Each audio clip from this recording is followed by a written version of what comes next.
Hello, family and friends. I'm sitting here at my office at home, which is pretty much empty for those of you that know us. That is a new thing. You can see my bookcases I have a lot of bookcases. This is my office. The only thing that's on my bookcases are things that I'm actually using and have been using for the last month while we wait for our house closing, which is supposed to be on April the 30th in the midst of coronavirus quarantine. But that in and of itself has been nothing shy of a miracle. So I thought some of you don't know that we're moving. I thought I would start to bring you into our journey because it's been a strange one and I'm sure it's going to remain that way.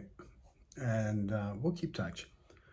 But so we say, oh, you're moving. Where are you going? Are you leaving Charlotte? No, we're not leaving Charlotte. Where are we going in Charlotte? We don't know, especially with this coronavirus. Can't even go out and look for a place. We want to rent a place. We felt that the Lord wanted us in the third ward uptown. That's part of what started this whole trek. So just a quick thumbnail is about, maybe 7, 8 months ago now, maybe even more. We were praying and just the Lord put on our hearts that it was time to sell our house. And we didn't have to sell the house, but I'm getting older. Downsizing is a smart thing, but that wasn't even the issue. In fact, maybe it goes even back a little further than that. Gina and I had been praying, and I clearly remember that I think it was a Wednesday night, but we were praying and just recounting God's goodness and just said, there's some changes coming. We don't know what they are. Well, the very next morning is the day that Gina found out that her school was not going to renew her contract. But God had given us 24 hours warning, which is really, when you think of it, amazing. Turns out that was the best thing that could have happened to us. Amanda is living with us, as is her 100-pound service dog, and that's Gina's. And it just helps and has helped to have Gina available and at home.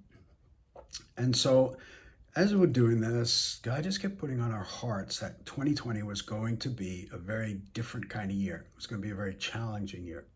And I felt that he wanted me available 24/7 on the streets of Charlotte. So we began to, pray about moving to the third ward, which I got to be honest, doesn't really excite me because it's very hard to move into an apartment with a 100-pound service dog. Just think about that. But I said, well, the bigger miracle would be selling the house, not finding a place to live. Well, lo and behold, God arranged for the sale of the house, even in the midst of the coronavirus. And that in and of itself is miraculous. The house needs a lot of work. And so we have a friend who stepped in who's going to buy the house from us and do the work. And to find that in the midst of coronavirus was incredible. So our intent is to rent, but we can't move forward into the third ward unless there's another miraculous parting of the Red Sea. And, maybe yes, maybe no, but it did set off this whole chain of us moving from the house. So this is Easter week. In fact, today is Thursday, tomorrow is Good Friday. And we've been cloistered away, at least I've been cloistered away here with David for the last 4 weeks. He's not at UNC. They've gone online for the rest of the spring and the summer. He's been here watching over me and doing my grocery shopping. Because of my really bad autoimmune system disease, he's been the guard that doesn't let me out of the house. He does all my shopping and so on. And then Gina and Amanda and Genius went up to Caroline's house in Pennsylvania, where they've been for the last month.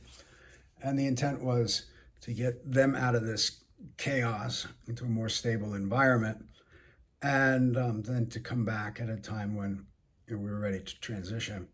And so as it goes, hopefully, Lord willing, they'll come back on Monday, and David will then take off to go to Caroline's house for the rest of the spring semester and into the summer semester.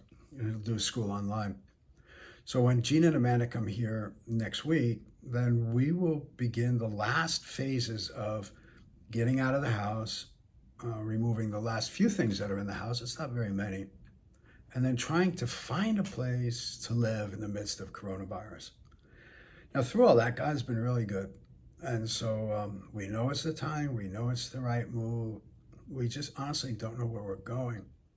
And in one sense, it would be very easy without the coronavirus. It would also be very easy if we didn't have this burden to be in some place where we really feel the Lord wants us to be, third ward or not. That's been the prayer all along. And honestly, if he does put us into the third ward, that prayer has always been because he wants me in particular on the streets 24/7 in Charlotte. And I think that would only come if there is going to be more and more difficulty that's facing the city and facing the country. I can't speak much to that because that's the burden and I don't know what the details are. I'm certainly more than happy not to move into the third ward to live uptown, but we'll see. So what I'll do is I will post these videos, keep you updated. This is truly miraculous. Family and friends, you've probably been, you have been pretty much up with the story, but this now widens the group for our other friends, and we'll see what God's doing. We do cherish your prayers. This is a time of great faith for all of us. This is a time of great testing for all of us. Now, if you haven't been following my daily coronavirus prayers, which are released every weekday, you will find them on Back to the Bible site, which is bttb, backtothebible.org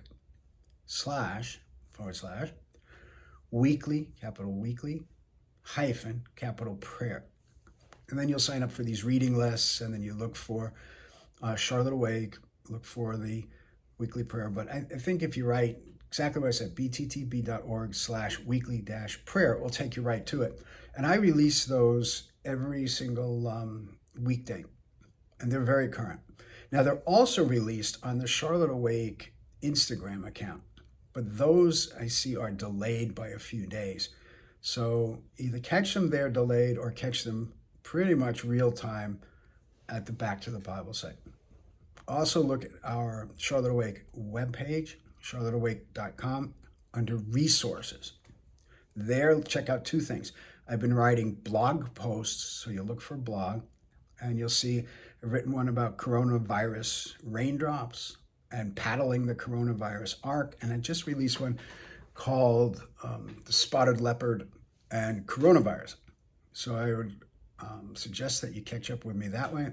And then I have been recording longer teaching videos on the book of Jeremiah. You can find those on the Charlotte Awake website, but probably faster and easier if you go to Charlotte Awake's YouTube page. And so that's youtube.com / CLT Awake. And then if you've been on YouTube, you'll see there's playlists. The playlist you want is Jeremiah. Now here's a spoiler alert. I was doing these before the coronavirus. It's called Jeremiah, A Nation on the Brink. And before the coronavirus, I recorded, I think, the first 8 or 9 chapters. I think to chapter 9. And then I took a break. It was almost as if I just couldn't seem to get them right. And I recorded and re-recorded. But what happened is coronavirus came. And that changed everything. So you can get the foundation on the first 8 chapters, I think it is, or 9 chapters.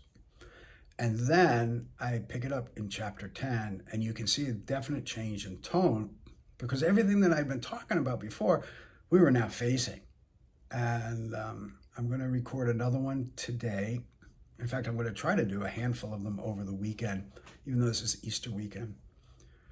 Last thing is tomorrow. If you're seeing this on Thursday, tomorrow, which is Good Friday, at 7 to 7:30, I am broadcasting live from my webpage. My Facebook page. If you don't have that, go to the Charlotte Awake Facebook page.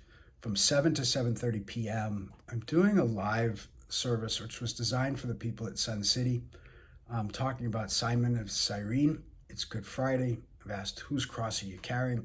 And that is going to be a live teaching. It's the first time I've done that.